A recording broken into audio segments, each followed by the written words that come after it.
聽咗咁多鬼故啦，你覺得即係最有印象、最深刻或者最驚咧，叫做最恐怖嘅，有冇啲邊件事？嗱，我即係當然我聽過無數啦，係啊。咁我驚係有啦，但係我覺得有一個好感動嘅，有啲情線嘅係嘛，牽涉啲係啊，因為其實嗰單嘢係一單好，就喺大埔道咧，有一晚就落住有個的士司機，咁佢係開中間嘅，即係中間嗰啲就係叫做1點開到。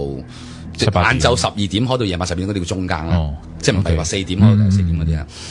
咁佢同佢太太結咗婚冇幾耐，就有個仔仔2歲零。咁啊，佢係一個好老公嚟嘅，咁好雜。佢住喺林村啊，佢住喺林村。咁每晚咧，佢收工即係11點零嘅時候咧，都會買嘢俾個太太食嘅，就買一碗叫做。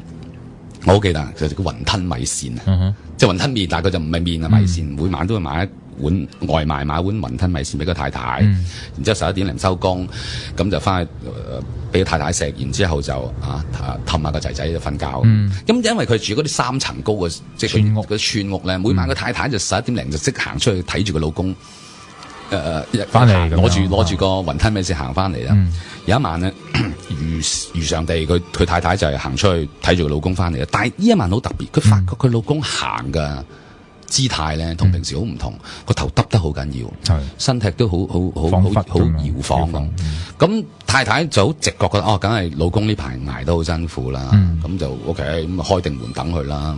咁呢位先生亦都係呢位的士司機都係如常地入屋擺低個雲吞米線，打開個蓋，咁個太太就入廚房斟杯茶俾佢啦，或者攞定啲玩具出嚟，大家分享呢碗雲吞米線啦。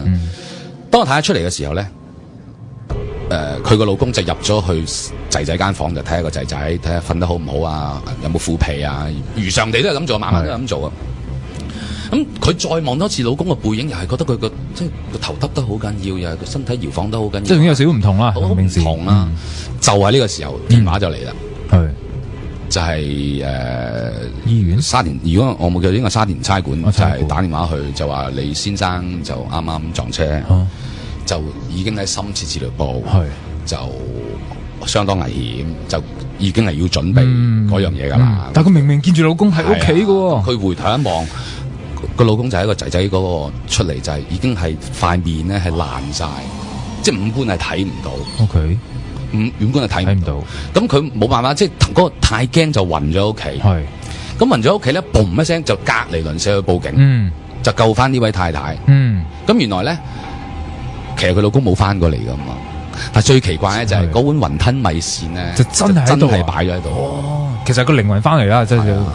咁即係事隔咗幾年，咁呢位太太就打過上嚟我節目，就講咗呢單嘢俾我聽。咁我當時覺得好感動啊！最特別就係呢位太太打上嚟嘅時候咧，隔咗幾個電話咧，就係個差館當年一個差人就打上嚟，就係佢就係負責呢單案嘅。哦，就證明真係有呢件事發生過。哇！嗱，其實呢一種情況咧，呢個鬼故係令我覺得最感動。係嗱，可以解釋嘅就係話，即係點解會發生一件咁樣嘅情況啦？即係可能當一個人突然間死啦，點解係交通意外咁啊？忽然間死咗之後啦，佢可能未必知道噶嘛嗰刻，咁佢嘣一聲啊，係啦，佢依然係做翻佢自己會想做嘅事，完成埋佢嗰件事咁。咁但係可能佢自己都唔知係咁樣嘅面口喎，可能都分鐘。當然唔知啦，即係我哋經常都會聽到啦，就話即係人離開嗰一刻，有啲人嚟得太過砰一聲，有時候你自己都措手不及。係啊，咁你可能即係嗰一刻嗰個彌留狀態去咗邊，大家都即係永遠係一個謎。係啊，所以你見到好多電影都係拍緊呢個彌留空間㗎。不過即係值得再研究就係點解佢可以真係拎到嗰碗嘢嘅實物翻屋企喎？哇！呢個真係好奇怪喎，好奇怪，係咯，唔知用咁